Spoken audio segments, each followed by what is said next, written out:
So we are back with another video. Today we're going to be talking about potential Facebook Marketplace scams or OfferUp, any type of like selling platform. All these rules are all the exact same. So first I would say, and I'm looking over here, so I'm not crazy. I have a list I made, but so the first is too much information. So if you're selling a water bottle, that's a Yeti water bottle, let's say $60, right? And they all of a sudden like, can you send me where this is made? Where'd you get this? And then, because they try to annoy you, and then you're like, and they're like, can you buy it today or not? And they're like, oh, send me your email. And again, we'll get back to the email thing later, because someone who I know literally just got scammed last week about this for like $400 or $600. So it's a lot of money. So if they start asking for too much information, that should be a red flag. Like, it's not, if you're trying to sell it and they're buying it, it's really that simple. There's nothing in between. So that would be the first thing I would say is a red flag, and you start thinking that's kind of weird. Or if they ask like where you live, just a lot of people understand what I'm trying to say. The second one I noticed, which people have tried to do this for me, is they'll try to put a down payment on your product. So I was selling this cooler last week, and this woman said, oh, can I put a $75 down payment so I can claim it? And I was like, no, I do pick up and you pay me either Venmo or cash. And also I would definitely recommend you guys doing that. Venmo is good, but there are potential scams in that. But if you're there with the person, it's harder to get scammed than if it's online, because online it's just so easy. And then I usually prefer cash for smaller end products, because once it gets to like $500-$600, sometimes people can pay you with fake hundreds, and then you're done. You're like toast. And because some people, like I personally can't tell the difference between a good fake $100 bill and a $100 bill.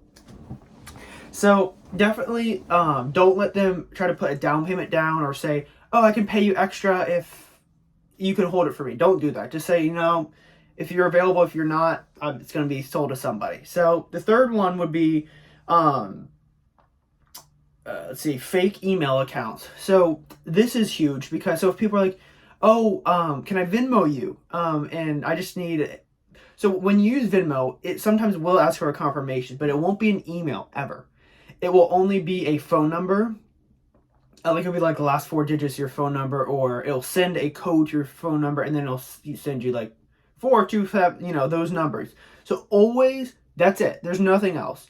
So if they say, oh, Venmo is asking me for a email confirmation, don't do that, because a lot of these scammers, what they do is essentially they'll get your email, whatever your email is, they'll send you a fake email from Venmo, but it's really them screenshotting actual Venmo and then, changing things, obviously. So, and also, which one of my friends got scammed, he pretty much essentially, the person sent the email, they sent a fake Venmo thing, and they said, oh, I'm sorry, I have a business account, you need to have at least $600 in the account. And that's not true.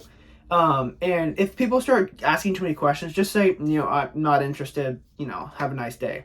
Because I would definitely suggest doing that more than, because obviously a quick sale is nice, but you also you want to make the real money. You don't want to think you're making $600 and you don't make anything, and you lose the thing you're trying to sell.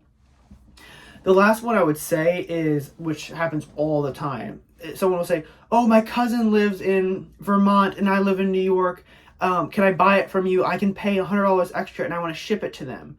And they were like, once you confirm with me that you've shipped the product, I will pay you. Obviously, people can tell that's fake. So if they are like, because obviously if you ship it off, they're not going to, you can't stop, it in the middle of the air. So you have to just kind of be like, that's tough. But so I would definitely never do that unless that would be the only time I would say pay ahead of time, and you need to know more about the exact, like where the actual address is, so they can't say, oh, I never got it. You need to have a tracking thing, a code and whatever. But I would say those are the most common things I've seen. I just recently started selling more on Facebook Marketplace, but as of right now, those are the most common, and I've watched other videos and they've said that's the most common as well. But of course, every single year, every single week, there's a new scam. So you always want to be like just on whenever you're talking to these people online, especially meeting up with people.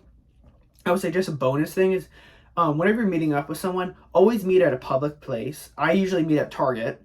And you don't want to be like, you can meet at Target, but you're not meeting behind Target. You're not meeting like far away from the actual Target.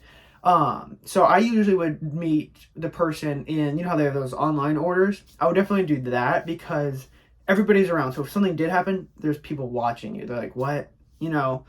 So yeah, so that's just some of the tips and tricks I wanted to tell you guys today. Some of the scams you gotta watch out for, and I probably make an updated video in a few months to see if anything's changed. But yeah, I appreciate you guys. Catch you.